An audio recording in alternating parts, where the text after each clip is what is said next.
বিধানসভায় আজকে আবার একবারে হইচই কাণ্ড। শুভেন্দু অধিকারী তিনি বলছেন যে হিন্দু জনতা এবং প্রতিষ্ঠানকে সুরক্ষা দিতে ব্যর্থ বাংলার সরকার প্রশাসন। মুর্শিদাবাদের নওদাতে প্রায় 15টি হিন্দু দোকানে আগুন জ্বালানো হয়েছে, লুটপাট করা হয়েছে। এই নিয়ে একেবারে বিক্ষোভ দেখিয়েছে বিজেপি বিধায়করা বিধানসভার ভেতরে এবং বাইরেও। কোনো জায়গায় দোকান ভাঙচুর হয়ে গরিব মানুষ, মেহনতি মানুষ, যাদের দুবেলা দুমুঠো খাওয়া পড়া নির্ভর করে ওই দোকানের ওপর, তারা তো আর চুরি করে, চাকরি চুরি করে, পয়সা চুরি করে এ দল থেকে ও দলে গিয়ে আর পয়সা খেতে পারবেন না। ফলে যে কোনো গরিব মানুষ যদি তার দোকানটাই তার সম্বল, সেই দোকান ভাঙচুর হয় এবং পুলিশ প্রশাসন তাকে নিরাপত্তা দিতে না পারে, সেটা নিন্দনীয় ব্যাপার। এবং সেই কাজের বিরুদ্ধে কারা এই ঘটনা ঘটালো, কেন ঘটালো, সেটা প্রশাসনের দেখে ব্যবস্থা নেওয়া উচিত। পশ্চিমবাংলার প্রশাসন ব্যবস্থা নিতে পারছে না কেন? কারণ পশ্চিমবাংলার প্রশাসন প্রতিবাদীদের খুঁজতে ব্যস্ত। ফলে কারা দুষ্কৃতী, কারা অপরাধ করছে সেগুলো তারা ধরতে পারছে না। এটার ব্যবস্থা নেওয়া উচিত। কিন্তু যারা আজকে এখানে এই কথা বলছেন, মধ্যপ্রদেশে কোনো একটা ধর্মস্থান ভাঙচুর হলে বা অন্য কোথাও কোনো ধর্মস্থান ভাঙচুর হলে তারা একই রকমভাবে প্রতিবাদ করেন না। প্রতিবাদের মধ্যেও এই যে ভাগাভাগির ব্যবস্থাটা, যেটা বিজেপি আরএসএস তার পরিকল্পনা এখানে করা হচ্ছে, এটা অনভিপ্রেত ঘটনা। যে কোনো গরিব মানুষের ওপর যে কোনো ধরনের আক্রমণ গোটা দেশ জুড়ে, গোটা রাজ্য জুড়ে, তার বিরুদ্ধে রাষ্ট্রকে, প্রশাসনকে ব্যবস্থা নিয়ে সেই অর্থনৈতিকভাবে যারা সংখ্যাগরিষ্ঠ মানুষ, মানে অর্থনৈতিকভাবে গরিব মানুষ, দুর্বল মানুষই তো সংখ্যাগরিষ্ঠ এদেশে, তাদের নিরাপত্তার প্রশ্নে, তাদের রক্ষার প্রশ্নে, তাদের সামাজিকভাবে তাদের বাঁচানোর ক্ষেত্রে প্রশাসনের, রাষ্ট্রের ভূমিকা আরও বেশি করে থাকা উচিত। এই যে বারবার দেখা যাচ্ছে হিন্দু মুসলিম এই ইস্যু বারবার কোথাও গিয়ে এসেই যাচ্ছে, আবারও পার্টিকুলারলি হিন্দু জনতা, হিন্দু প্রতিষ্ঠান বলে মেনশন করলেন শুভেন্দু অধিকারী। তাহলে আগামী বিধানসভা নির্বাচনে ইস্যু এটাই। ততদিন যদি উনি বিজেপিতে থাকেন তাহলে হয়তো এটাই ইস্যু। কারণ যতদিন শুভেন্দু অধিকারী তৃণমূলে ছিলেন, ততদিন ধর্মীয় সংখ্যালঘু যারা ভারতবর্ষে, তাদের উৎসবে তিনি গেছেন, ইত্যাদি ইত্যাদি করেছেন বলে ছবি ভিডিও আমরা সবাই দেখেছি। এখন উনি বিজেপিতে এসছেন, এখন অন্য কথা বলে তার রাজনীতি করে ব্যবহার করছেন। ফলে ধর্মকে কেন্দ্র করে এই যে ব্যবসা আর কি, ভোটের রাজনীতি, এইটা পশ্চিমবাংলায় ছিল না যতদিন এই আরএসএস তৃণমূলকে, বিজেপিকে ব্যবহার করে পশ্চিমবাংলায় ভাগাভাগির রাজনীতি না করেছে। ফলে গরিব মানুষ, নিম্নবিত্ত মানুষ, সমাজের প্রান্তিক মানুষ, তাদেরকে এইভাবে আলাদা আলাদা ভাগ করে দেওয়াটা আসলে তাদের ভালোর জন্য কোনো ব্যবস্থা হয় না। বিজেপি শাসিত যে রাজ্যগুলো রয়েছে, সেখানে কি আলু পটল পেঁয়াজ কিনতে গেলে ধর্ম জাত জিজ্ঞেস করে দেওয়া হয়? হয় না তো। ফলে গরিব মানুষ, তিনি যে ধর্মের, যে জাতের, যে পোশাকেরই হন না কেন, সেই গরিব মানুষকে বাঁচানোর দায়িত্ব এই তৃণমূল বিজেপি কেউ নিচ্ছে না। যদি নিত তাহলে মণিপুর এতদিন জ্বলছিল, রাজ্যের প্রধানমন্ত্রী, দেশের প্রধানমন্ত্রী যাওয়ার প্রয়োজন বোধ করেননি, দেশের স্বরাষ্ট্রমন্ত্রী যাওয়ার প্রয়োজন বোধ করেননি। কেন? একই কথা পশ্চিমবাংলার ক্ষেত্রে বলা যায়। সংখ্যালঘুদের বাঁচাবেন বলে মমতা বন্দ্যোপাধ্যায় নানা সময় নানা রকম কথা বলেন ঠিকই, কিন্তু মাদ্রাসা সার্ভিস কমিশনের নিয়োগটা আজ অবধি হলো না। ওয়াকফের এই যে সংশোধন, এইটা এই যে কালেক্টরেটের হাতে সমস্ত ক্ষমতা চলে আসবে, এইটা নিয়ে যা প্রকৃত অর্থে করার তৃণমূলের বিরোধী দল হিসেবে, সেটা তো সংসদে হচ্ছে না।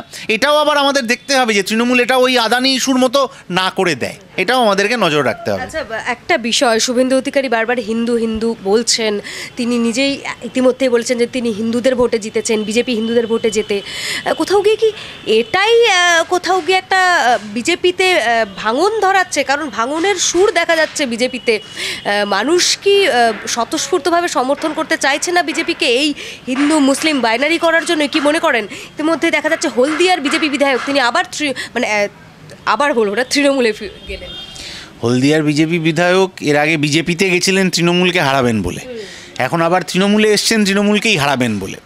ফলে এই ধরনের প্রচার, এই যে দল বদলে মানুষের জন্য কাজ করার কী সব চেষ্টা কী সব একই রকম বাধা গত আছে। তো এই 26-এর নির্বাচনের উনি ফিতেটা কাটলেন, কিন্তু এর আগেও আমরা 21-এর নির্বাচনের সময় ইত্যাদি এরকম অনেক দেখেছি। এগুলো নতুন নয়। কথাটা হচ্ছে এর কোনোটাই আসলে মানুষের জন্য কাজ করার জন্য হয় না। যিনি একবার এই দল থেকে ওই দলে যেতে পারেন নিজের আদর্শ, সম্মান ইত্যাদি ইত্যাদি খুইয়ে, এবং মানুষ তাকে ভরসা করেছিলেন, কিন্তু ব্যক্তি ওকে নয়, ওর যে সিম্বলটাকে মানুষ ভরসা করেছিলেন, সেই সিম্বলের তৃণমূলের প্রতি, সেই আদর্শের প্রতি উনি যে গদ্দারিটা করলেন সেটা বারংবার করছেন। কথাটা হচ্ছে যে এইটাতেই প্রমাণ হয় যে এরা আসলে মানুষের ভালো করতে যাননি, এরা নিজের ভালো করতে গেছেন। যত নির্বাচন এগিয়ে আসবে আপনি এরকম আরও 10টা উদাহরণ দেখতে পাবেন।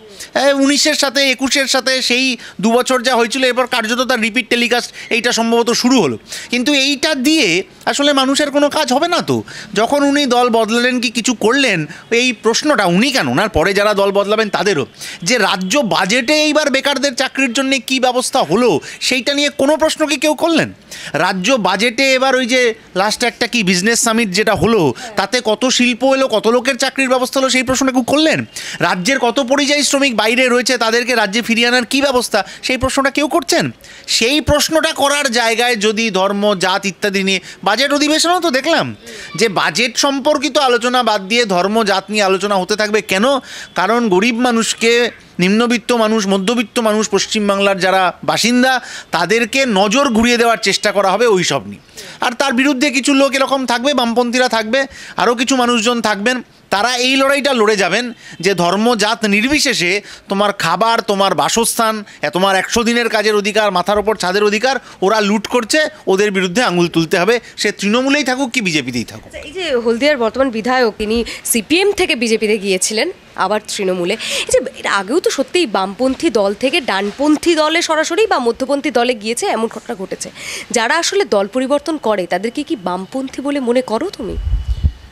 দল পরিবর্তনটা সিপিআইএমের সাথে বাকি আর 5টা রাজনৈতিক দলের কোনো মিল নেই। সিপিআইএমে সেটা ওয়ান ওয়ে, কেউ যেতে পারে কিন্তু কেউ ফিরতে পারবে না। কিন্তু তৃণমূল, বিজেপি এই গ্যারান্টি দিতে পারবে না যে একবার চলে গেল সে আবার ফিরে আসবে না। এরকম 100টা উদাহরণ দিয়ে দেওয়া যায়।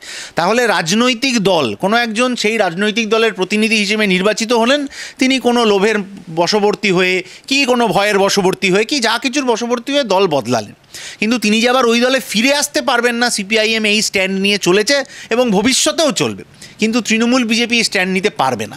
যবে ওরা এই স্ট্যান্ড নিতে পারবে তবে রাজনৈতিক দলগুলোর চেহারা অন্যরকম হবে।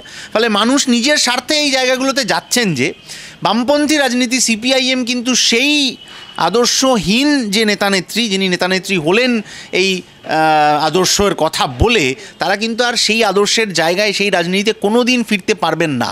বাকি রাজনৈতিক দলগুলো কিন্তু এই স্ট্যান্ডটা দেখাতে পারবে না। আচ্ছা, এখন কি আদর্শহীনতাই মানে ট্রেন্ড বলে এখন একটা শব্দ আছে বাজারে, ট্রেন্ড?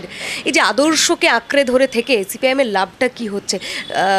এই যে শূন্য হয়ে যাওয়া, এই যে সমস্যার, মানে বিভিন্ন সমস্যার সম্মুখীন হওয়া, কোথাও গিয়ে কি আদর্শকে আঁকড়ে ধরে রেখেই ট্রেন্ডের সঙ্গে না সমানতালে না এগোতে পেরে? একটা উর্দু কবিতা ছিল, আমার উর্দু কবিতাটা পুরো মনে নেই, তার বাংলাটা হচ্ছে যে কিছু বুঝেই তো আমি গভীর নদীর ঢেউয়ের মধ্যে সাঁতার কাটতে নেমেছি, না হলে আমি জানি যে নদীর পাড়ে বসে ঢেউ খেলতে দেখাটা অনেক আরামদায়ক আর কি। তো ওই যে নদীতে আমরা সাঁতার কাটতে নেমেছি, আমরা জানি উল্টো দিক থেকে এই স্রোত আসতেই থাকবে।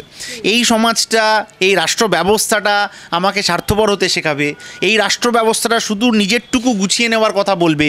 এই রাষ্ট্র ব্যবস্থা নিজের একটু চাওয়া পাওয়ার জন্যে আদর্শ, মানসিকতা, মানবিকতা ইত্যাদি বদলে নেওয়ার কথা বলবে। কিন্তু তার বাইরে দাঁড়িয়েও যে মূল্যবোধ বজায় রাখার যে রাজনীতিটা, যে নিজের সাংস্কৃতিক অবক্ষয় হতে না দেওয়ার যে রাজনীতিটা, এই কথাটা প্রতিটা প্রজন্মেই কাউকে না কাউকে বলে যেতে হয়, যেটা প্রজন্মের পর প্রজন্ম ধরে বামপন্থীরা বলে যাচ্ছে এবং এইটা আমরা বলে যাব।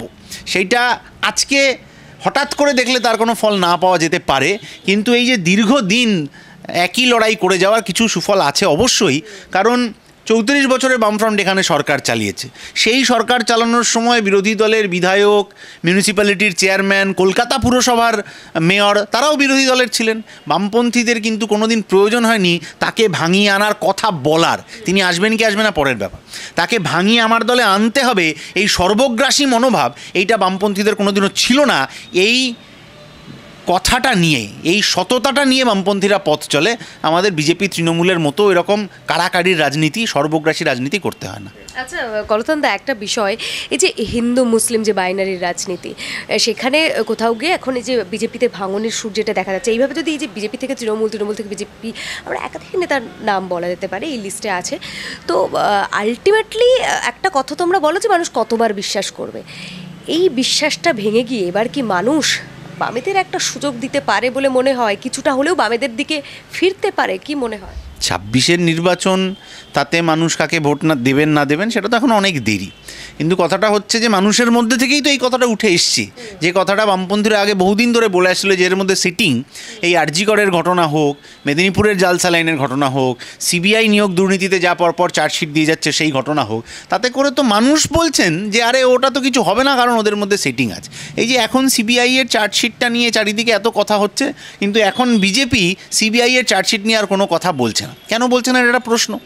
আরজিকরের আন্দোলন যখন হয় তখন তৃণমূলের নেতারা যে ভাবে ডাক্তারদেরকে বিভিন্ন কথা বলছিলেন তাদের সম্পর্কে, আমি দেখলাম বিজেপির শুভেন্দুবাবু এবং সুকান্তবাবুও প্রেস কনফারেন্স করে একই সুরে ডাক্তারদেরকে মেলাইন করলেন। কেন করছেন এই প্রশ্নের উত্তরেই সাধারণ মানুষ বলছেন যে ওদের মধ্যে সেটিং আছে বলেই একের পর এক দুর্নীতিগ্রস্ত নেতা জামিন পেয়ে যাচ্ছেন, এবং আদানির বিরুদ্ধে যখন সংসদে লড়াই করার কথা তখন তৃণমূলের কোনো সাংসদকে হাউসে পাওয়া যাচ্ছে না। এই সেটিংটা আগের থেকে আরও বেশি মানুষ বুঝতে পারছেন, এবং 26-এর নির্বাচনে এর একটা ফলাফল হবে বলেই আশা করি।